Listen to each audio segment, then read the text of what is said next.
자, 이번에 볼 녀석은 우리가 보통 갈래복합이라고 부르는 영역이죠. 현대시, 현대소설, 그리고 고전시가 고전 산문까지 4개의 영역 중에서 작품들이 몇 개 랜덤하게, 랜덤이란 말은 좀 그렇지. 작품 몇 개 혼합돼서 나타나는 형식이고요. 자, 갈래복합이라고 하는 형식 자체에서의 올해 수능에서의 특징은 뭐 작년과 크게 달라진 점은 없다고 보고 그전에 문제 패턴은 그대로 유사하게 나오고 있다라고 하는 게 있는데, 일단 여러분들 지금 여러분들은 이 모든 작품들이 다 낯선 작품이잖아요, 그렇지?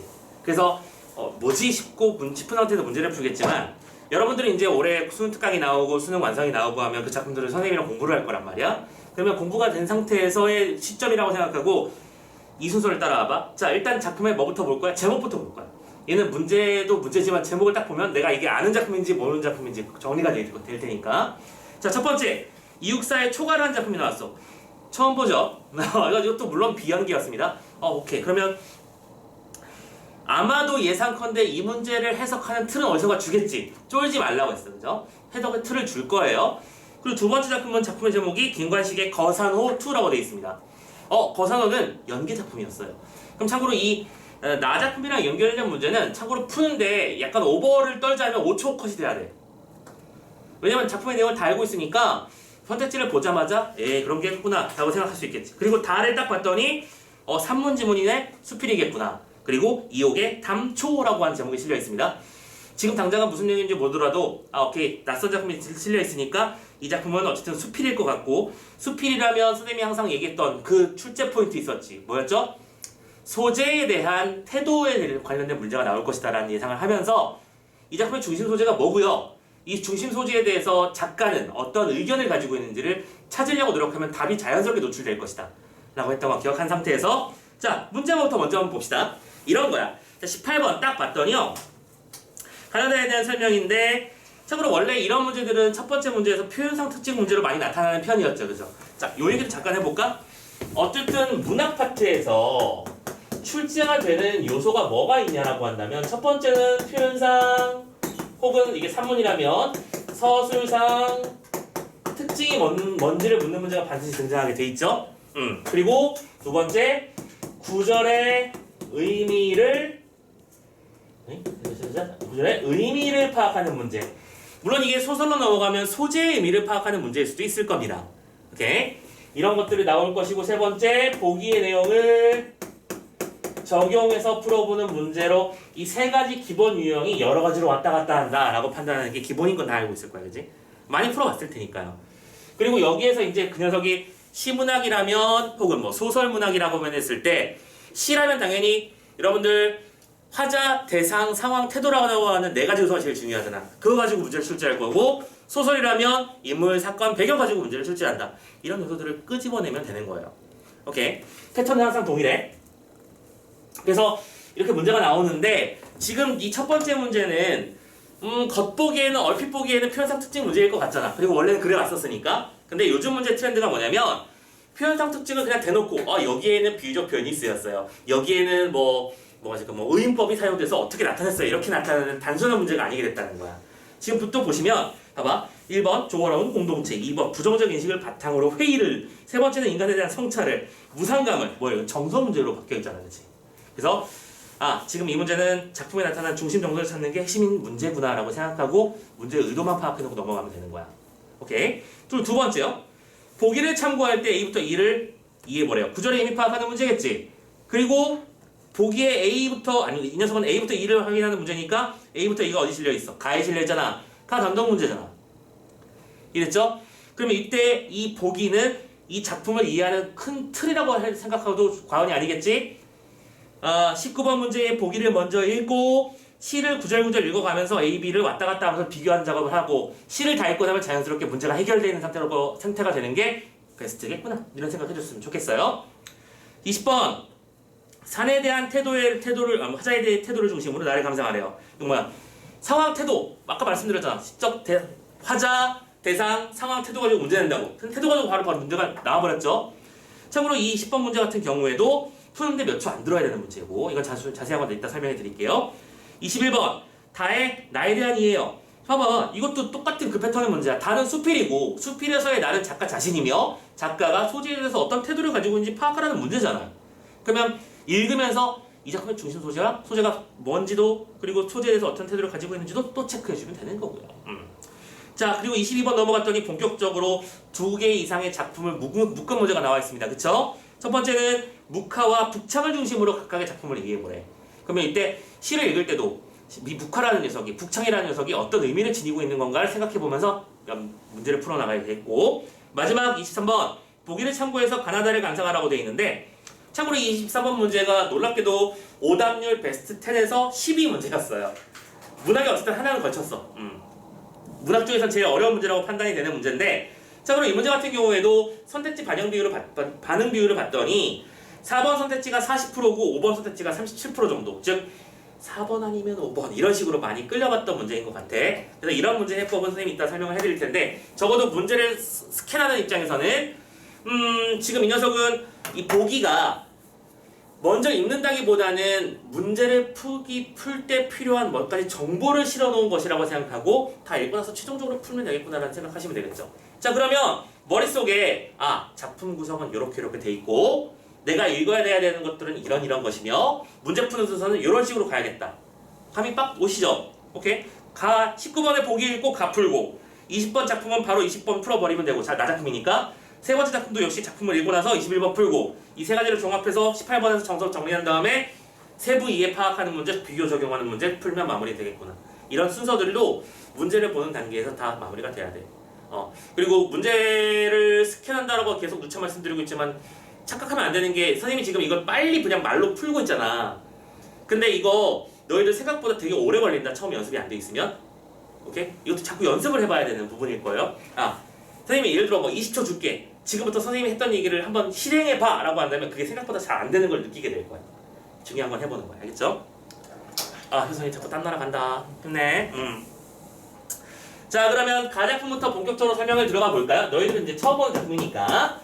자, 그리고 여러분들 고3 당시 수능 응시생들도 그들의 입장에서도 이 작품은 처음 보는 작품이었어요. 그쵸? 어떻게 읽어냈어야 되는지를 보는데, 제목이 초가 라고 돼 있고 작가가 놀랍게도 이육사야. 이육사 모르는 사람 없잖아, 솔직히. 그지? 죄수번호 264번.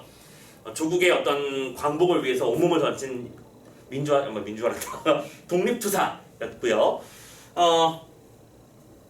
과목이야. 그리고 이 문제를 풀 때 당연히 이제 보기에서 틀을 준다는 걸 우리 확인했으니까 무슨 얘기를 하는 작품일 건지 대충 느낌은 오지, 그치? 되게 남성적인 느낌, 지사적인 느낌, 강직한 느낌, 하지만 현실에 괴로워하는 느낌, 이런 것들이 있을 거라는 게 충분히 예상되죠, 그죠? 한번 선택지 읽어볼게요. 아니, 보기 읽어볼게요. 가자. 이육사는 초가를 발표하면서 유폐된 지역에서라고 창작 장소를 밝혔대요. 오케이. 유폐된 지역에서. 얘들아, 유폐가 뭐예요? 유폐에서 유는 어디론가 강제로 이송당한 상태를 말하는 거고, 폐는 사방이 막혀있다는 뜻이야. 그러니까 강제로 내가 원하지 않는 장소에 와 있는 상태니까 동행이, 얘들아 이런 거잖아. 지금 너희들은 만약에 난 선생님 지금 집에 우리 침대 너무 좋아요. 선생님 침대를 사랑하거든, 그지? 따뜻해. 참고로 요즘 같은 겨울에는 침대 밖에 되게 위험하거든. 그래서 맨날 집들을 생각하는데 어쨌든 밖에 소파로 이렇게 나와 있으면 나도 집이 좀 그리운데 라는 생각이 들겠죠. 근데 만약에 이게 강제였다고 생각해봐. 그치? 굉장히 그립겠죠? 어떤 그리운 대상이 있을 거야. 그래서 창작 장소를 밝혔는데 이곳에서 그는 오래전 떠나온 고향을 떠올려. 오케이. 에서 고향을 떠올리는 거다. 그러면 중심 정서는 고향에 대한 그리움의 가능성이 높지, 그지? 따라만 오자. 고향을 떠올렸는데 중요한 건 계절의 흐름에 따라 중요한 정보 막 나오고 있어요. 이 고향이라는 대상에 대해서 어떻게 돼? 계절의 흐름에 따라라고 했으니까 작품의 내용이 봄, 여름, 가을, 겨울로 흘러가겠구나 라고 예상이 되죠. 흐름에 따라 낭만적인 봄에서 비극적인 겨울로. 그런데 이 디테일은 봄은 어떻게 시작해? 낭만적으로 시작해. 그런데 최종적으로 겨울의 시점이 오면 비극이라는 상태로 바뀌어가는 걸 보여줌으로써 뭐예요? 악화되어가는 일제강점기의 현실을 묘사한 거지. 그리고 최종적으로는 일제강점기의 현실을 그려냈어 라고 마무리가 된 거야. 이 작품은 어쩔 수 없이 가 있는 장소에서 고향을 그리는데 그 고향이 계절의 흐름 속에서 점점 악화되어가는 모습을 보여줌으로써 나도 모르게 가슴 아파지는 우리 고향의 현실의 아픔에 대해서 논하는 그런 작품이로구나 다 알려주고 시작했잖아. 봐봐. 시적 화자는 아마 나일 거고요. 그치? 내가 대상은 고양이고요. 상황이 악화되어가는 일제강점기 현실인 거고요. 그럼 태도는 마음 아프겠지. 거의 다 알려주고 시작하고 있잖아. 얼마나 친절한 거야. 그럼 이 상태에서 디테일 싸움을 들어가면 되는 거겠지. 그치? 자, 1년부터 한번 체크해 보도록 할게요. 구겨진 하늘은 묵은 애기책을 편듯 돌다물이 고성같이 둘러싼 산기슭이라고 했어요. 자, 지금 처음에는 내가 고향하면 떠오르는 이미지를 일단은 그림처럼 그려내고 있는 거야. 그렇지 않겠니? 아, 고향은요? 하늘이 구겨졌다고 되어 있는데 물론 이 구겨짐이 솔직히 긍정적인 단어라고 보기는 어려워. 그렇죠? 근데 하늘이 뭔가 좀 굳은 날씨 그런 상태에서 돌담으로 만들어진 울타리가 쭉 쳐져 있고 거기에 산기슭 마을이다라고 하는 어떤 기본적인 전경의 베이스로 깔리는 거야. 일단 1년 다 끝내고 가자. 박쥐 나래 밑에 황혼이 묻혀오면. 그런데 지금 점점 읽으면 읽을수록 뭔가 시작부터 느낌이 쎄한 게요. 지금 박쥐가 뭔지 알지? 박쥐의 그 검은색 이미지가 나래는 날개라는 뜻이야. 박쥐 날개 밑에 황혼이 묻혀서 온대잖아. 그러니까 뭔가 어떤 느낌? 그 배트맨 영화 같은 거 보면 알겠지만 이 배트맨이 이거 촥 하고 날아가면 도시가 어두면 촥 휩싸이고 이런 그런 느낌 있죠? 그런 느낌으로 묘사하기 시작한 거야. 원래는 아름답고 서정적이고 너무나 그립기만 한 장소일 텐데 뭔가 어둠이 덮쳐오는 그런 느낌을 보여주면서 뭔가 심상치 않은 분위기 만들고 있어. 오케이? 그리고 그런 황혼이 묻혀오면 초가 집집마다 호롱불이 켜지고 그렇지 밤이 어두워졌으니까 호롱불이 켜지고 내가 고향하면 이런 호롱불의 이미지가 나타난다 생각하고 있는 거죠. 그러면서 고향을 그린 묵화 한 폭 좀이 친대요. 자, 묵화라고 하는 건 수묵화를 말하는 겁니다. 수묵화가 뭔지 알고 있죠? 먹으로 그림을 그리는 건데 역시 똑같이 앞에 박쥐랑 같이 검정색의 이미지로 지금 이 고양이 이미지가 물론 정겨움도 있지만 그 정겨움함에 뭔지 모를 어두움이 플러스 알파 되기 시작하는 그런 느낌을 보여주고 있는 거다라고 예상을 하고 따라가면 되는 거겠지. 그치? 그래서 묵화의 한폭 좀이 친다. 참고로 좀이 친다는 얘기는 뭐 이렇게 예상할 수 있죠. 좀이 친다는 얘기는 보통 좀벌레 이렇게 생각을 해보면 어떤 대상에 오래돼가지고 뭔가 사가지고 쓰러지고 있는 그런 상태. 그치? 어쨌든 고향에서 뭔가 생기 넘치고 발랄하고 에너지 넘치는 그런 분위기가 아닌 건 확실합니다. 그죠? 자, 그런 상태에서 19번 1번 선택지 읽어봐. 돌다물에 둘러싸인 산기슭을 묘사해서 화자가 고향을 회상하는 장소의 분위기를 나타내고 있는 거지. 괜찮죠? 큰 문제 없습니다. 계속 이어 가봅시다. 띄엄띄엄 보이는 그림 조각은 앞밭에 보리밭에 말매나물 캐러 간 가시네는 가시네와 종달새 소리에 반해. 봐봐. 얘들아, 지금 이 계절이 언제인지 파악이 되시죠? 봄입니다. 그죠? 봄에 아가씨들이 나물 캐면서 새소리를 들으며 호호하하 하는 그런 분위기인 거야. 그죠? 여기까지 괜찮죠? 봄하면 역시 봄은 여러분들 보통 처녀는 봄을 탄다고 하고 남자는 가을을 탄다 이런 식의 표현들을 많이 쓰잖아. 봄이 생동의 이미지거든. 뭔가 살아 숨쉬는 그런 이미지라서 에너지를 나타내니까 이런 분위기가 딱 그림처럼 느껴지는 거야. 그런데 자, 일단 B 챕터를 체크해볼까? 봄날의 보리밭 풍경을 제시했고 화자가 떠올리는 고향의 모습을 형성하였다. 큰 문제 없죠. 여기도 고향하면 이런 이미지가 있었어. 그런데 빈 바구니 차고 오긴 너무도 부끄러워 술래짠 두 뺨 위에 몸에 꽃이 피었고. 근데 중요한 건 이 말이야. 지금 바구니가 비었고 라고 했어요. 야, 봄에 나물을 캐러 갔는데 나물이 없다는 거야. 그러면 지금 그게 그만큼 뭐하다? 가난한 상태라는 얘기일 거고, 아니 오죽 전년에 이것저것 다 뽑아 먹어버렸으면 씨도 안 남아가지고 올해는 산출물이 없는 거잖아. 점점 해가 갈수록 고향의 상황이 악화되고 있음을 보여주는 거야. 그러니까 시작은 정겹고 호호하는 느낌이지만 정작 그들은 하루하루가 점점 더 괴로워지는 중이지. 그러면서 이런 말을 했어. 술래짠 뺨 위에 꽃이 피었대요. 뺨에 꽃이 피었다는 얘기는 뺨이 붉게 물들었다는 얘기를 말하고 싶었던 거겠지? 근데 이 붉음은 봄날의 생동감 때문에 붉어진 걸까? 아닐 것 같은데 오늘 하루는 또 어떻게 살까? 내가 이걸 만들어 가야 우리 가족들 뭐 전이라도 붙여주고, 그지? 나물이라도 어떻게든 해가지고 밥을 먹을 텐데 걱정이 되는 거잖아. 그치? 그런 걱정의 이미지, 그 상기된 이미지를 표현한 거겠다 라고 예상할 수 있겠어. 됐죠? 그런 상태가 됐고요. 계속 이어갑니다. 그네줄에 비가 오면 툭 연든다더니 앞강 앞내강에 시래나무 써 밀려나리면 자 비가 본격적으로 오는 계절이 언제일까? 여름일 거야. 오케이?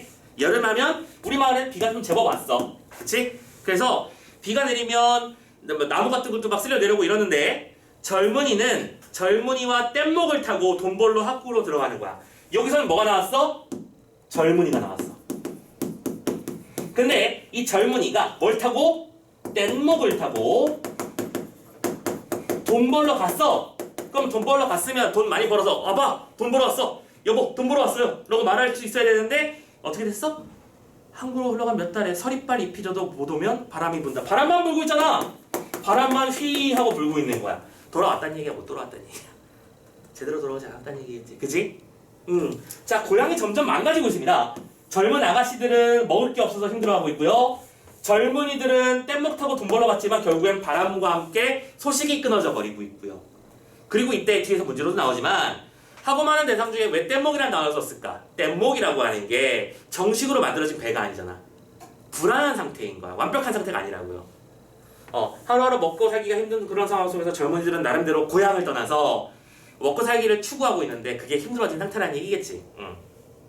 자, 그래서 C 부분 읽었으니까 C 부분 체크해 볼까요? 고향 사람들이 기대하던 압내강의 전경을 묘사해서 화자의 소망이 이루어진 상황 절대 아니죠? 참고로 게다가 여기다 화자의 소망이라고 했는데 화자의 소망이 나타난 적이 있나? 딱히 그건 없잖아. 그지? 이런 거 조심해 주시고요. 자, 일단 답을 잡았으니까 즐거운 마음으로 나머지 읽어봅시다. 맞아 읽자. 피로 가꾼 이삭이 참새로 날아가고 자, 이삭이 참새가 나오고 이런 계절이니까 언제겠어? 가을이겠지. 그런데 이때 가을은 얘들아 뭐의 계절? 수확의 계절이고 풍성의 계절이어야 돼. 뭔가 결실을 거두는 해 아니야. 그때 아니야. 근데 그 이삭을 참고로 뭘로 만들었대? 피로 만들었대요. 쉽지 않았다는 얘기를 하는 겁니다. 그쵸? 이 농토를 지키기 위해서 농토에서 산출물을 만들어내기 위해서 열심히 노력했지만 다 뺏기고 있는 그런 상황이 일제강점기 아니야. 그래서 이삭이 참새로 날아가 버렸대잖아. 열심히 내가 갖고 있는 그 이삭은 더 이상 내 몫이 아니야. 참새가 들고 튀어튀어 해버린 거지. 그럼 여기서 참새라고 하는 존재는 이 농부들을 괴롭히는 존재들을 말하는 거겠죠? 산출물을 들고 튀는 존재들. 됐고 곰처럼 어린 놈이 북극을 꿈꾸는데 늙은이는 늙은이와 싸우는 입김도. 그 와중에 사람들은 그럼에도 불구하고 곰이 북극곰이 북극을 꿈꾸는 건 이상향을 꿈꾸는 거지. 그치? 오케이? 이상적인 미래를 꿈꾸어 보지만 그 꿈이 실현되지 않고 있다는 것을 이런 이미지로 표현한 거예요. 그쵸? 그리고 선생님 그럼 왜 하필이면 북극곰인가요? 코카콜라 때문인가요? 아니죠. 뭐예요? 추위의 이미지를 보여주고 싶었던 거야. 너무 추위가 떨어있는 그런 모습. 자 아무튼 그런 입김도 마지막 이 챕터 갑니다. 벽에 서려 성에 끼는 한겨울. 이거 대놓고 겨울이라고 말했어요. 그쵸? 겨울은 성에가 껴있습니다. 점점 춥다 못해 얼어붙고 있지. 그지? 성에 끼는 그런 한겨울의 밤은 동리의 밀고자인 강물조차 얼어붙는다. 강물조차 얼었어. 그런데 여기서는 어떤 단어가 등장을 했냐면 밀고자. 밀고자. 이 단어도 굉장히 많은 걸 함축하고 있는 단어야. 밀고 하는 게 뭐 하는 거지? 은밀하게, 몰래, 갖다 일러 바치는 거야. 일제 놈들이 이 백성들을 수탈할 때 생각해봐. 선생님이 이제 일본 사람이나 이 201호 마을을 끝장내기 위해서 내가 왔어. 나는 내가 하고 싶은 일은 이 사람들이 잘 사는 걸 바라는 게 아니야. 여기서 최대한 뽑아먹고 다 털리면 딴 데 가서 또 뽑아먹으면 돼. 나는 그런 마인드의 사람이야. 만약 그렇다면 자 얘들을 최대한 뽑아먹으려면 선생님이 갑자기 야 내놔 하면서 맨날 때리기만 하면 나올까? 안 그래. 엿을 제대로 먹이는 방법은 뭔 줄 알아? 한 명만 편애야 하는 거야. 오케이? 참고로 모범 경작상이라고 하는 소설에서도 이런 요소가 나오는데 일제들은 이런 식으로 했어. 자, 한 명을 타겟으로 잡아. 저기 있어 쟤. 내 말 잘 들을 것 같아. 그러면 불러. 야 이번에 우리가 지금 농민들이라고 생각해보자. 이번에 최고급 비료가 나왔는데 너 한번 써볼래? 그리고 가서 홍보도 좀 해주고 오케이? 쓰고 난 좋지! 그러면서 내가 지금 제법 힘을 얻어가지고 이런 것도 내가 받고 내가 지금 잘 나가고 있어요. 또 불러! 야야 이번에 선진농법 기술 증진대회가 있는데 야 우리 마을 대표로 네가 가. 오케이? 그리고 가서 좋은 거 있으면 알려주고 막 그래? 또 다 챙겨주는 척 하는 거야. 무슨 말인지 이해했어? 근데 세상에 공짜는 없다고. 선생님이 이렇게 잘해줬으니까 또 불러. 야, 이번에 세금을 10% 올릴 거거든? 오케이? 야, 그동안 내가 해준 거 알잖아. 네가 좀 애들한테 잘 전달해서 오케이? 잘 지낼 수 있게 어떻게 좀 해봐. 네가 책임자야. 힘도 막 실어줘. 난 빠져. 그런데 이 친구는 이제 처음에는 주변 사람들의 뭐 존경과 선망이 되게 대상이 됐겠지. 쟤 부러워. 막 선진 농부도 받고 막 그래. 근데 점점 가면 갈수록 어떻게 되는 거야? 저 새끼가 나쁜 놈이구만. 그치? 지금 조선혁이 앞잡이가 돼서 우리를 뜯어먹으려 하고 나면서 각종 비난의 사슬이 저쪽으로 꽂히겠죠. 하지만 선생님은 비난의 사슬을 나한테 직접 받는 건 아니니까 뭐 그렇게 됐어요 하면서 그냥 일단 받을 거 받고 이렇게 하면서 점점 자기들끼리 싸우게 만드는 거야. 핵심은 내가 얻고 싶은 게 있으면 내가 나가서 싸우는 거는 바보짓이고 자기들끼리 싸우게 만들면 거기서 지쳐 나가는 애가 있을 거 아니야. 그럼 나머지 하나만 톡 건드리면 마지막 막타는 내 거잖아. 그치? 그런 식으로 뺏어 먹는 거야. 근데 지금 여기서 밀고자 하는 시스템도 마찬가지예요. 밀고를 해서 내가 이 통치 체계를 이어가야 되는데 누군가 반기를 품으면 나한테 골치 아프잖아. 그러면 혹시 누군가 반기를 품으려고 하는 어떤 정보들을 나한테 주면 너에게 금은 보화를 선물하마 이렇게 하면 사람들은 제가 좀 이상한데요? 맞아. 아이고 제가 그러는 것 같은데 어떻게 돈은 좀 넉넉히 챙겨주시나 이렇게 되는 거죠. 그럼 어떻게 돼? 마을 사람들은 서로가 서로를 믿지 못하게 되고 아작이 시작하는 거지. 나의 통치 체제는 강화될 것이고. 오케이? 자, 그런 거야. 일제강점기의 어떤 비극적인 상황을 마지막에 이런 밀고자 같은 단어를 집어넣어가지고 더 극적으로 보이게 만들어주는 그런 작품이었던 거죠. 이해되셨죠? 자, 아무튼 슬픈 내용이었어요. 제목이 초가인데 하나도 농경사회 그런 분위기가 아니라 비극적으로 흘러가는 마을의 모습이었던 거지. 자, 5번 선택지 읽어볼게요. 강물이 얼어붙는 삭막한 겨울의 이미지를 통해 일제강점기의 가혹한 현실 상황을 드러내고 있다. 굿? 오케이, 굿. 자, 그리고 참고로 이제 가를 다 읽었잖아? 그래서 18번 문제도 선택지를 하나 지우고 가면 좋아요. 이건 또 잔기술입니다. 1번. 가에서는 현실적인 문제 해결의 실마리로 조화로운 공동체의 모습을 조시했대요. 조화로운 공동체야 이게 지금? 아니잖아. 그렇지? 너무 쉽게 아니라는 게 보이시죠? 이건 지우고 가면 되는 거야. 됐죠? 자, 이번에 그러면 나 작품 또 넘어가겠습니다. 제목은 거산호투라고 돼 있죠. 참고로 김관식 작가의 작품인데 이 작품 같은 경우에는 자 너희들 기준으로는 처음 보는 작품이니까 잠깐 해설을 해드리자면 일단 이 작품은 제목이 뭐 거의 다 했거든요. 근데 놀라운 사실은 이 제목이 무슨 뜻인지 아직 파악이 안 된 사람들 분명히 있을 거라고는 봐요. 자, 거가 무슨 거자일까요?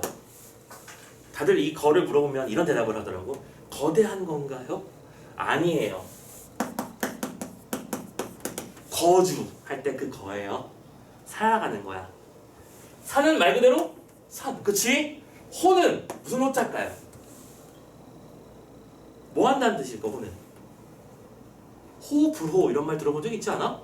무슨 뜻이야? 좋아하는지 싫어하는지지. 호는 좋아하는 거잖아. 무슨 뜻이야? 나는 산에 사는 게 좋아. 산을 살아가는 사람의 이야기야. 됐지? 그럼 봐봐. 이 최소한의 정보 하나만 가지고도 잠깐만 18번의 2번 선택지가 1초 만에 지워지는 거야. 2번 보세요. 나의 사는 현실에 대한 부정적인 신을 바탕으로 앞날에 대한 회의를 드러내고 있다. 무슨 개뿔 뜯어먹는 소리야. 거산호는 그런 시가 아니야.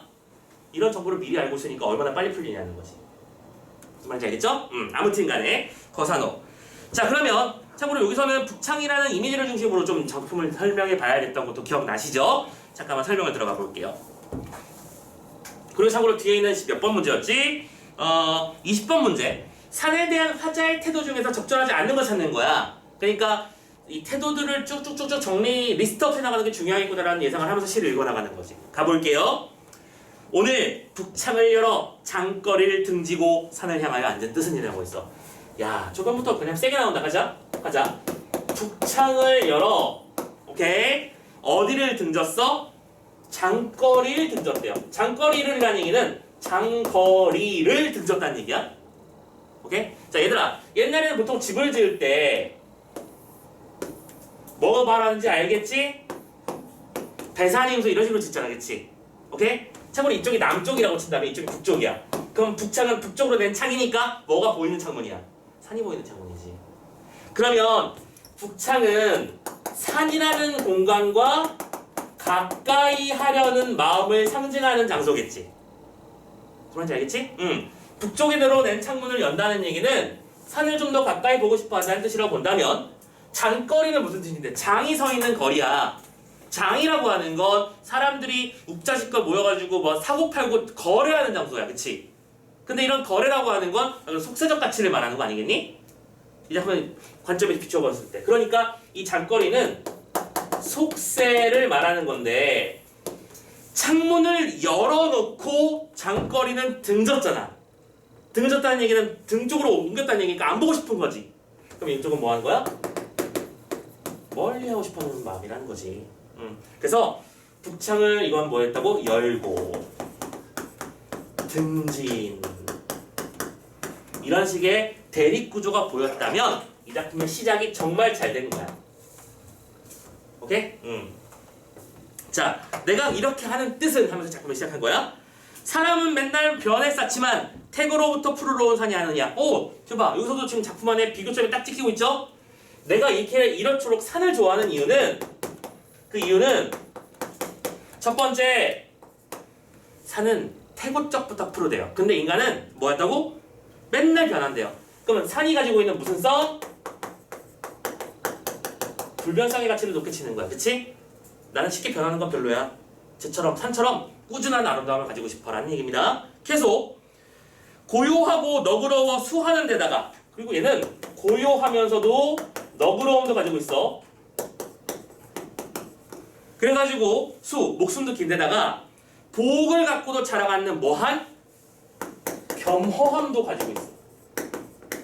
복이라는 건 보석이라는 뜻이잖아. 얘들아 뭐 에메랄드, 사파이어 이런 보석들, 다이아몬드 이런 보석들은 고온 고압의 응축작용을 통해서 만들어지는 거잖아. 말 그대로 산 속에 있는 광물 속에 광물 자원이란 말이야.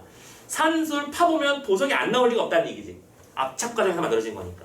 근데 그 자신 속에 그렇게 많은 보석을 지니고도 아씨 난 열어보면 다이아몬드가 몇 킬로 정도 있지 이런 거 자랑 안 한다고요. 겸손한 존재라는 거야. 오케이? 그럼 참고로 말은 한 적은 없지만 산의 반대점에 있는 속세는 인간을 상징하니까 인간들은 자꾸 변하는 게 문제고 인간들은 자꾸 너그럽지 못하며 겸허하지 못한 게 문제다라는 그런 말을 하고 싶은 작품인 거네. 이해가 되시나요? 자연스럽게 노출됩니다. 계속.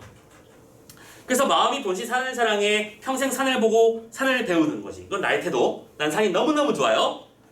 그 품 안에 자라나 거기에 또 가 묻히리니 내 이승의 낮과 저승의 밤에 아라히 쭉쭉 펼쳐져 있는 뻗어져 있는 달이 노는 산. 심지어에는 나의 이승과 저승 사이에 다리도 되어주는 녀석이야. 왜? 나는 산에서 태어나서 산에서 살고 산에서 죽고 싶은 사람이거든. 그치? 그래서 나의 죽음 뒤에도 난 산에 묻혀서 산과 하나가 되어 그렇게 세상을 마무리하고 싶어. 이런 의지를 보여주는 구절입니다. 이해되셨죠? 그래서 이승의 낮과 저승의 밤에 뻗쳐 있다고 표현한 겁니다. 난 산과 함께 이 세상을 마무리하고 싶어요. 또 내 품이 내 고향인 그리운 산아. 그쵸? 너의 품이 바로 나의 뭐다? 고향이다. 난 산이 너무 좋으니까 그런 말 할 수 있고 미역치 한입파리 상긋한 산 내음새. 참고로 이 녀석은 단순히 산이란 대상을 하나의 감각으로만 보여준 게 아니라 산을 열 때는 원래 시각으로 보는 거잖아. 근데 여기서는 뭘로? 후각적 심상을 하나 더 해가지고 산의 이미지를 다양화시켜준 거지. 그치? 산 하면 떠오르는 어떤 산나물 냄새. 그치? 그런 야생의 냄새를 보여주면서 산에서도 오히려 산을 그리며 표현 기가 막히죠. 그쵸? 산에 있지만 나는 산이 그리워. 나중에 이제 고백할 때 쓰면 좋은 멘트잖아. 난 네 옆에 안 서 있어도 네가 그리워. 그런 거잖아. 그치? 아무 소름 돋고 막 그런 거. 대패 필요한 거. 아무튼 간에 산에 있지만 나는 그럼에도 불구하고 산이 그리운 그런 상태에서 꿈같은 산 전기를 그리면서 산다. 그치? 처음부터 끝까지 산을 뭐하는 예찬하는 그런 작품이었어. 그리고 숨어있는 정보는 산에 대한 예찬을 통해 이 속세에 대한 비판도 함께 담아낸 거라고 볼 수 있을 것 같은데 됐지? 작품 정리됐어요? 자, 이렇게 하는 내용을 우리 고3들은 배웠단 말이야. 수능 응시생들은 배웠다고요. 그런 상태에서 20번이 어떻게 풀리나 빨리 보자. 1번 산을 수시로 변하는 인과가 달리 태고로부터 본질을 잃지 않는 불변성을 지닌 것을 인정하는 완벽하지? 1번 2번 산을 인간의 덕성을 표면화하는 데 집중하는 적극적 이미지를 보여주시는 뭔 소리지? 산은요 인간의 덕성을 표현하는 훌륭한 매개체가 되어서 산을 통해서 우리 인간의 훌륭함을 알 수 있어요. 그런 말 하고 있는 거잖아. 무슨 개뿔 아니잖아. 2번이네. 그치? 그래서 이번 정답 딱 잡으면 되는 거야. 자, 여기서 기술 들어간다. 자, 기술 들어간다. 지금 봐봐. 솔직히 3, 4, 5번 안 봐도 절대 아니라는 걸 아는 거잖아. 작품 공부를 똑바로 했다면 이런 내용이 담겨있다는 걸 다 알고 시작한 거잖아. 그치? 그러면 누가 봐도 2번이 답이거든? 근데 수능 시험장의 나라고 생각해보자. 이 수능은 나의 인생에 제법 중요한 시험이야. 그치? 그러니까 2번이 답인 건 알겠는데 불안하잖아. 어떻게? 3번도 보고 4번도 보고 5번도 봤더니 답에 대한 자신이 살짝 줄어들었어. 혹시 4번은 아니까 걱정이 됐어. 그래서 어떻게 해야 돼? 또 지문 한 번 더 봐. 지문 한 번 더 보고 이거 이 말 때문에 이건가? 내가 공부를 좀 덜 했나? 막 불안해하다가 2번, 4번, 2번, 4번 하다가 마지막에 고치는 거에 4번을 고쳤다가 틀려버리는 거야. 최악의 길이지, 그치? 참고로 지금 이 친구는 무슨 문제가 있었던 거야? 자신의 선택에 자신이 없었던 거야. 그럼 왜 자신이 없었던 거냐면 자기가 공부한 것에 대한 확신이 없는 거지. 그럼 확신이 왜 없는데? 열심히 안 했으니까. 너무 당연한 얘기인가? 꼼꼼하게 못했으니까. 뭐 이런 말들이 나올 수 있을 것 같아. 근데 그래서 선생님이 말하고 싶은 포인트는 이거야. 답이 진짜 현실적인 문제야. 이렇게 하다가 까먹는 시간이 1분 쌓이면 결론적으로 나중에 독서지문 하나 푸는 시간이 나와버린다니까? 이런 것들이 하나둘씩 쌓이면 답이 딱 보이면 이건 완벽하게 답일 수밖에 없어라고 하는 근거를 빨리 체크하시고, 오케이? 근거가 보이고 나면 다른 녀석들 미련 두지 말고 빨리 넘어가서 다른 문제 푸는 게 훨씬 나은 거야. 무슨 말인지 알겠어? 그런데 그렇다고 공부도 제대로 안 해놓고서 이건 3번이 맞는 것 같은데 한번 딱 찍어놓고 넘어가는 건 그건 객기죠. 근데 작품을 완벽하게 분석했을 때를 기준으로 한다면 이런 문제는 2번 딱 잡고 넘어갔어야 된다는 거야. 이해됐어? 선생님이랑 수업했던 친구들도 아직 이제 수능 끝나고 아직 결과 기다리는 중이라 아직 따로 찾아온 애들은 많이 없는데 이거 다 물어보려고 나도 야 어떻게 했어? 그래서 이거 선생님 말했던 거 선생님 자주 얘기하는 부분이거든. 깡이 있어야 된다. 알겠냐? 1일 1깡 해야 돼. 그럼 깡이 있으려면 뭘 해야 된다? 많이 풀어봐야 된다. 자신 있어야 돼. 내 실력에 나는 이런 문제들은 안 틀릴 수 있어.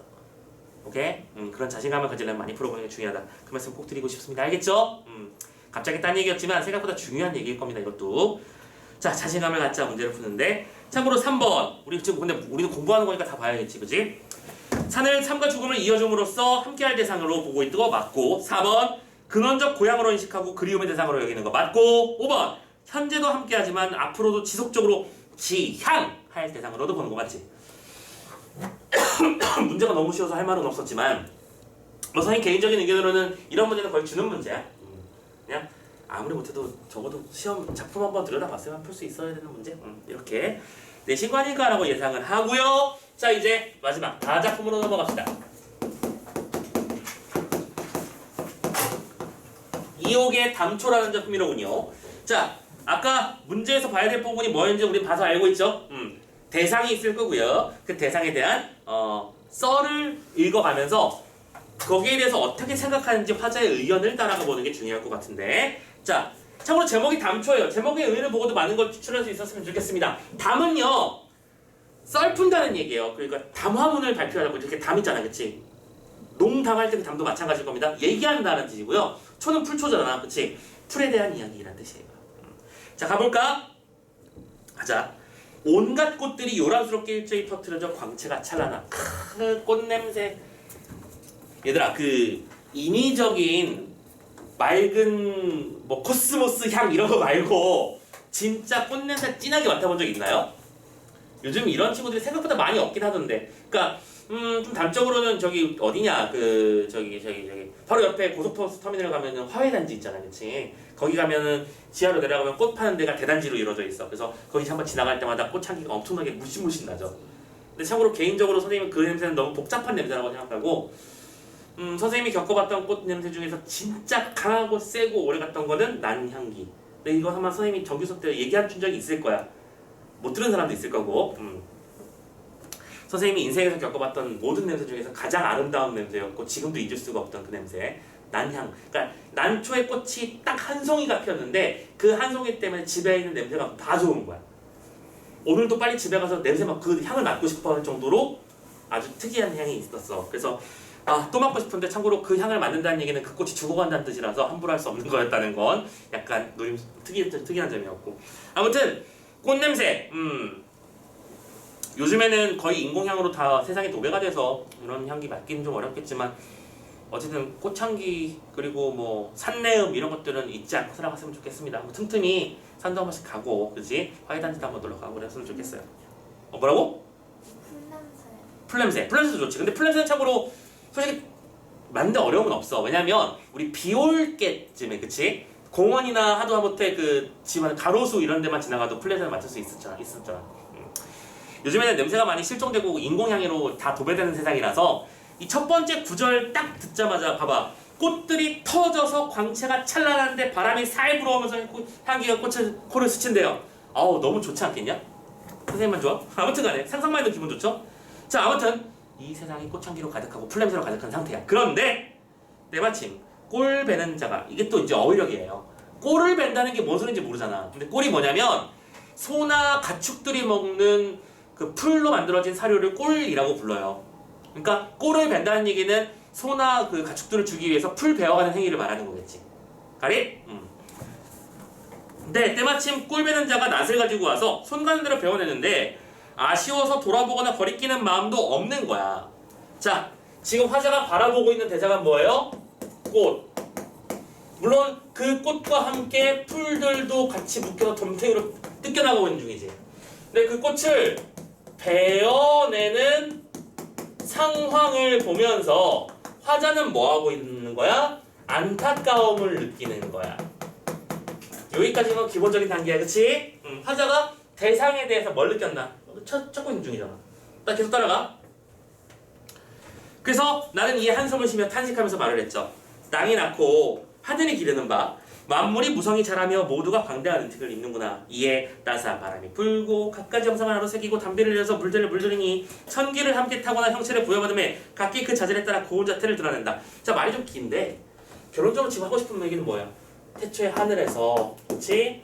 지상에 뭐를? 각종 꽃과 풀들을 내려줬는데 내려줬을 때 너는 재수 없으니까 내 에너지를 1만 받도록 해. 너는 너무너무 예쁘니까 내 에너지를 100 정도 가져오도록 해. 이렇게 나누어주는 게 아니라는 얘기라는 거지. 핵심은 뭐예요? 골고루 나누어 주었다. 오케이? 이러면서 얘기를 시작하고 있는 중이야. 일단 따라갈게. 세상에 어떤 하늘에서 지상에 여러 가지 생명체를 만들 때는 특별하게 누구는 더 주고 누구는 덜 준 게 아니라 골고루 나눠줬을 거라는 거야. 이랬죠? 무슨 말인지? 골고루 나눠줬을 텐데 계속 모란의 진기하고 귀중함을 해당하여 곱고 아름다움을 견주어 보자면 비록 크고 작은 차이는 있겠지만 어찌 공교함과 졸렬함에 다른 헤아림이 있겠는가? 공교하다, 졸렬하다 이건 뭐예요? 한쪽은 뭔가 예쁘고 아름답게 꾸며주는 거고 한쪽은 엉망진창으로 만드는 걸 말하는 거잖아. 그게 무슨 말인지 알지? 하나님이 선생님을 만들 때 너는 뭐 국어 능력 32% 정도 집어넣고 이렇게 만들고 있었는데 마지막에 얼굴 생김새는 귀찮아 팍 하고 던져버릴 수 있는 거잖아. 근데 그렇게 만드는 게 아니라고 다 골고루 세상의 에너지를 골고루 나눴다는 거야. 자, 이렇게 하면서 말을 시작했어. 그런데 중요한 한번 보자. 그런데도 귀함과 천함, 귀함이 저와 같고 천함이 이와 같다. 그럼 뭐예요? 원래는 골고루 나누어 받은 그 천부적 성향이 어떻게 된다?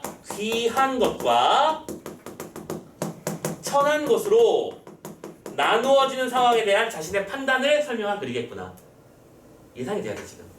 아니, 하늘로부터는 천부적으로 골고루 나눠봤을 텐데 그 안에선 더 귀중함, 덜 소중함 이런 건 없었을 텐데 왜 지금 와서는 우리는 그걸 귀한 것, 소중한 것으로 나누는, 소중하지 않은 것으로 나누느냐.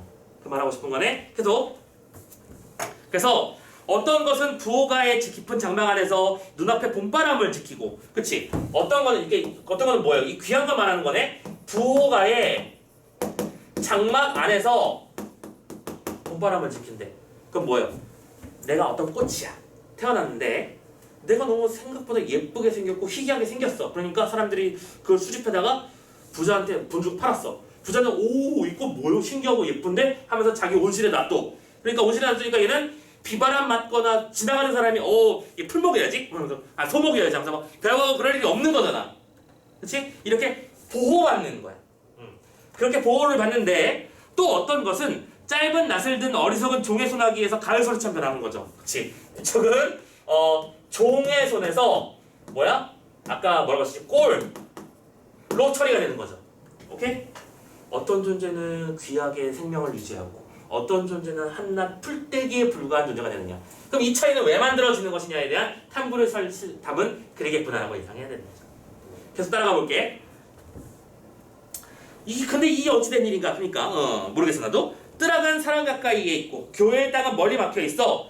가까운 것은 친하기 쉽고 멀리 있는 것은 저하기 때문이 아니겠는가? 그러니까 이건 뭐야? 답을 내린 건 아니고 혹시 사람과 가까이 있는 존재들은 귀하게 여겨지고 사람이 별로 손길이 닿지 않는 부분은 신경 안 쓰이고 이런 거 아니 이런 걸까? 라고 생각해봤다가 또 아니면 요한과 의자 밑에 보면 매화의 품종이라고 해서 모란의 품종이라고 되어있죠. 모란은 성씨가 존엄한데 범상한 화초는 이름이 없으며 성씨가 존엄한 것은 곱게 빛나는데 이름 없는 것들은 먼 데서 이주한 백성 같은 존재이기 때문일까? 그러니까 여러분들 얘들아 이 세상에 존재하는 모든 꽃과 모든 풀들은 이름이 붙어있을까요? 아닐걸? 그치 지금 이 순간에서도 종 간의 교배를 통해서 별 희한한 풀들이 다 생겨나고 있을 거란 말이야. 근데 우리는 익숙한 것들에는 이름을 붙여놓고 귀하게 여겨. 근데 모르는 것들은 모르니까 어떻게 될지 우리는 알 수 없는 거잖아, 그치? 그런 일들이 벌어지는 건 아니라는 거야.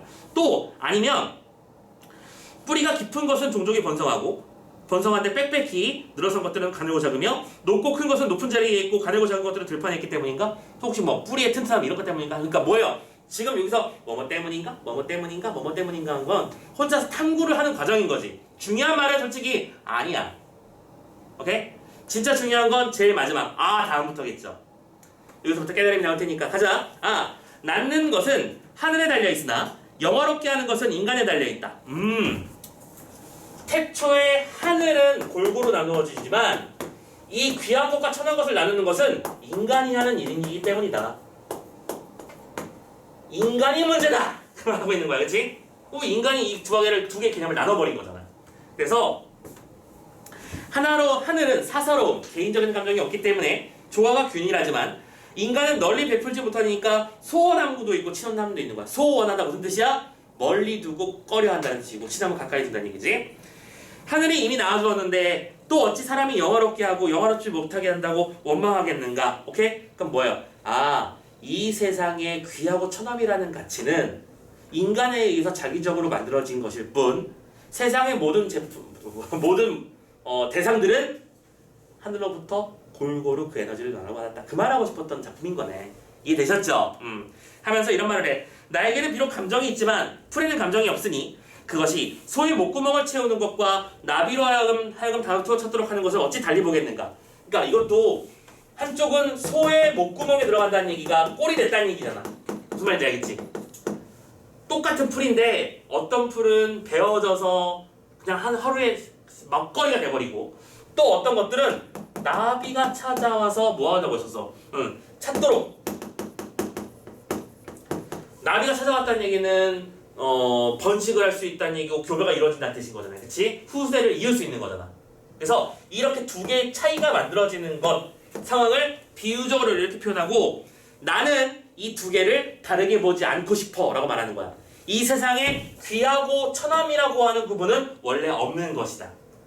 소의 목구멍에 들어갔건 나비가 찾아가는 귀한 꽃이 됐건 실은 둘 다 똑같이 소중한 존재야. 그 말하고 싶은 거네요. 이해되셨죠? 자, 이걸 따라왔으면 이제 몇 번 문제? 21번 문제도 해결이 돼야겠죠. 21번 가보자. 적절한 거 찾는 거야. 적절한 거. 1번. 꽃의 공교함과 졸렬함을 판단할 때는 형태보다 쓰임새가 중요해. 그런 건 아니잖아. 그런 개념은 인간이 만든 것 뿐이라고 했었지. 2번. 화초의 귀함과 천함에 대한 평가는 그 본성에 맞게 이름이 부여되느냐에 따라 뭔 소리야 이거. 과연 이름이 얼마나 의미가 있는 것인가에 대한 고민은 잠깐 탐구하는 과정에만 있었을 뿐이지. 3번. 풀을 영화롭게 만드는 주체는 인간이 아니라 하늘이어야 한다는 깨달음? 아니죠. 이거 전혀 딴소리죠. 4번. 하늘의 입장에서 보면 모든 풀은 조화가 균일한 존재로서 가치의 우위를 지니지 않는다고 생각한다. 이런 말이네. 그죠? 정답이 4번이었습니다. 이 작품의 핵심 주제를 찾고 나니까 답이 그냥 노출돼버리죠. 마지막 5번. 인간의 감정에는 소원함, 멀리함과 친함, 가까움이 모두 있으니까 사사로움을 넘어서 균형을 도모할 수 있다. 인간은 기본적으로 균형을 찾아낼 수 있다. 그 말을 하는 것 같은데 이거는 이 글의 근본적인 의도가 아니죠. 오케이. 21번 해결했습니다. 벌써 세 문제가 서르륵 풀렸습니다. 지문을 다 읽고 끝나자마자 이미 세 문제가 풀려 있고요. 18번도 지금 끝나기 직전이겠지? 가볼게. 아까 1, 2번 다 해결했습니다. 3번부터 가볼게요. 3번. 다에서는 자연과 인간의 관계를 살펴 자연을 바라보는 인간의 태도에 대한 성찰을 완벽한 설명이다. 그쵸? 자연에서는 천함과 귀함 같은 구분이 없었는데 왜 인간이 스스로 이 그런 개념을 만들어서 구분을 하는가? 그건 문제다. 이런 말을 하고 싶었던 글이었던 거니까 3번 정답. 됐죠? 4, 5번도 점검 한번 해볼게요. 4번. 가 다에서는 자 가랑 초가랑 담초야 두 작품 모두 자연물이 쇠락하는 과정을 제시하여 인생에 대한 무상감. 야 이게 무슨 인생 무상이야. 말도 안 되지 그지? 무상감이라고 하는 건 허무함을 느끼는 거니까 아니죠. 5번. 가나다 모두 세 작품의 공통점이야. 심지어 자연과의 교감을 통해 장소에 대한 낙관적만. 야 이거는 작품의 가를 읽자마자 벌써 아니었지. 여기서 말하는 가에서의 장소는 고향인데 고향에 대한 낙관이 나왔어? 아니잖아. 두 번째, 나 작품에서는 장소에 대한 낙관점. 이건 맞니? 이건 맞아 또? 이것도 아니지. 낙관적이라고 하는 건 미래를 긍정적으로 그리는 마음이야. 근데 이거는 내가 산이 좋고 산을 사랑하고 산을 애착하는 거지 산을 낙관하는 건 아닙니다. 그죠? 세 번째, 담초는 꽃인데 일단 장소도 안 나왔고 낙관적이라고 말할 수 있는 포인트도 아무것도 없단 말이야. 그냥 무작정 낙관은 긍정적 이미지니까 맞는 말 이렇게 해서 문제를 감으로 푸는 건 매우 곤란한 자세다. 알겠죠? 생각해 주시고 18번 해결 끝. 자 22번 넘어가 볼게요. 바로 자 그러면 묵화와 북창을 중심으로 가와 나를 비교해 봅시다. 해보자고 같이. 자 일단 1번 적절하고 찾는 거야. 가에서는 묵화와 박쥐나라의 이미지를 연결했습니다. 맞죠? 묵화도 검정색 이미지, 박쥐의 날개도 검정색 이미지. 고향의 어두운 분위기를 나타내고요. 오케이 좋아요. 나에서는 북창에서 바라본 산의 품에 주목해서 산이 주는 아늑한 분위기를 드러내고 있다. 완벽한 설명인데? 벌써 답이 나왔지? 1번이잖아. 아까도 말했지? 1번이 답인데 2, 3, 4, 5 다 읽고 꼼꼼하게 분석하고 있다가 시간 날려먹지만 안 된다.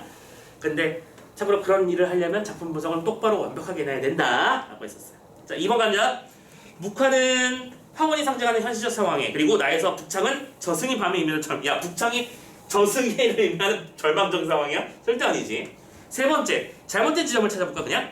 3번에서 뭐가 잘못됐어? 나에서 북창을 오늘 열었다는 것을 통해서 화자 인식이 변화했다? 야 나 작품에서 화자 인식이 변한 적이 한 번이라도 있어? 아니에요. 화자는 처음부터 끝까지 산이 좋아 죽어요. 그죠? 아닙니다. 4번 뭐가 잘못됐을까? 얘도 나가 잘못됐네. 나에서 북창을 열어 산을 보고 있다는 것은 선망하는 세계와 분리된 이미지야? 아니죠. 분리된 게 아니라 산을 좀 더 가까이 하고 싶은 마음인 거지. 분리된 게 아니에요. 5번 가에서는 목화에 걸린 몸에 꽂힌 부끄러움의 정서를 그려냈고 나에서는 북창을 통해 본 보옥에 대한 무슨 보옥에 대한 안타까움이야. 무슨 소리야. 작품 완전히 잘못 읽고 있죠. 22번도 생각보다 쉽게 풀려서 할만했었으면 좋겠고요. 자 마지막 23번 문제 마무리 지을게요. 일단은 이런 문제들은 보기에서 원하는 정보가 뭔지를 좀 파악을 정확하게 하는 게 중요한데 자 문학적 표현에는 대표현 대상을 그와 연관된 다른 개념이나 관념이나 사물로 대신해 나타내는 방법이 있대요. 지금 이거 뭐 말하는 거야? 대상을 그 대상과 연관된 관념이나 사물로 대신해서 표현하는 거야. 이거 객관적 상감을 얘기하는 거잖아. 다 많이 들어봤던 그런 해석이잖아. 그치? 그러면서 이런 말을 해. 여기에는 사물의 속성으로 실체를 대신하거나 대상의 한 부분으로 전체를 대신하는 것 등도 포함돼. 그럼 얘들아 지금 그 뒤에서 말하는 개념은 또 뭘 말하는 거냐면 굳이 이거를 용어로 정리할 필요까지는 없지만 이거 대유법 얘기한다는 건 느낌이 왔나요? 대유법은 부분이 전체를 대표적으로 비교하는 표현법이기도 하고요. 근데 이렇게까지 안 해도 돼. 솔직히 말하자면 여기서 말하는 바가 뭔지만 정확하게 파악하면 돼. 시는 쉽게 말해서 돌려 말하기의 작품이야. 그렇지? 난 네가 죽도록 싫어 이렇게 말하는 게 아니야. 나는 오늘도 그녀의 주위를 돌아 하루를 보냅니다. 이렇게 하는 거지. 무슨 말인지 알겠지? 돌려서 말할 때 그 돌려서 말하는 어떤 소재나 매개가 있을 텐데 그 매개물들의 의미를 파악해보라는 문제인 거죠. 됐죠? 자 문제 의도 파악했으니까 1번부터 가보는 거야. 예를 들어 이거지. 얼마나 쉬워. 가에서 저녁이 오는 시간이 됐다. 지금부터 저녁이 되어가고 있습니다. 이렇게 말하는 게 아니라 호롱불 동등이 켜지고 이렇게 표현한다는 거지. 어렵니? 안 어렵지. 등불이 켜졌다는 얘기는 전 주변이 어두워졌다는 뜻이니까 어두움을 나타내주는 거고 그 어두움을 시각적 이미지로 표현해주는 거 맞죠? 2번 가에서 고향에 머무르지 못하고 객지로 떠나는 현실을 뗏목을 타고 흘러가고가 열관지어 나타냄으로써 삶의 불안정함을 구체적 이미지로 보여준다. 아까 말씀드렸죠. 뗏목이라고 하는 것은 완성되지 않은 상태를 말한다. 불안하지만 그 뗏목 위에 몸을 싣고 내 미래를 던져보는 거지. 그런 상황이었죠? 2번 오케이. 3번 나에서 세속적인 삶의 공간 전체를 이해관계가 얽혀있는 장거리의 속성을 활용해서 나타냄으로써 인심이 쉽게 변하는 세속 공간의 분위기를 환기, 불러일으키고 있구나. 완벽한 설명 맞죠? 장거리는 사람들이 거래하는 공간입니다. 오늘까지 거래가 좋은 상태였다면 또 언젠가는 바뀔 수 있는 거고. 그치? 사람은 원래 그래. 님이라는 글자에 점 하나만 붙이면 남이 되고 남이라는 글자에서 점 하나만 빼면 님이 되는 겁니다. 원래 그래요. 4번 다에서 귀한 대우를 받는 삶을 그러한 속성을 가진 부호가의 깊은 장막 안으로 나타냄으로써 오케이 괜찮아. 잠깐만. 근데 인간과 가까운 공간의 적막한 분위기? 그러면 인간과 가까우면 적막한 분위기 된다 이 말을 하는 것 같은데 말이 안 되지? 오케이. 인간과 가깝다 멀다 혹은 뭐 이런 개념들은 이 글의 글쓴이가 생각했을 때는 핵심 개념이 아니라는 거죠. 자 정답은 4번 잡았고 참고로 그러면 5번이 문제라고 아까 말씀드렸잖아. 5번 선택지 한번 볼까요? 다에서 풀의 가치를 소와 나비의 행위와 연관지어 나타냄으로써 오케이. 자 지금 이 녀석은 조금 어려운 선택지인 건 사실이야. 왜냐면 이 마지막 구절에 소의 목구멍으로 들어가느냐 나비가 찾도록 하느냐라는 말이 무슨 뜻인지 이해가 안 되면 이 선택지가 잘 안 잡히는 건데 그래서 선생님이 소의 목구멍으로 들어가는 건 하찮게 여겨지고 쉽게 짓밟히는 존재가 됐다는 것.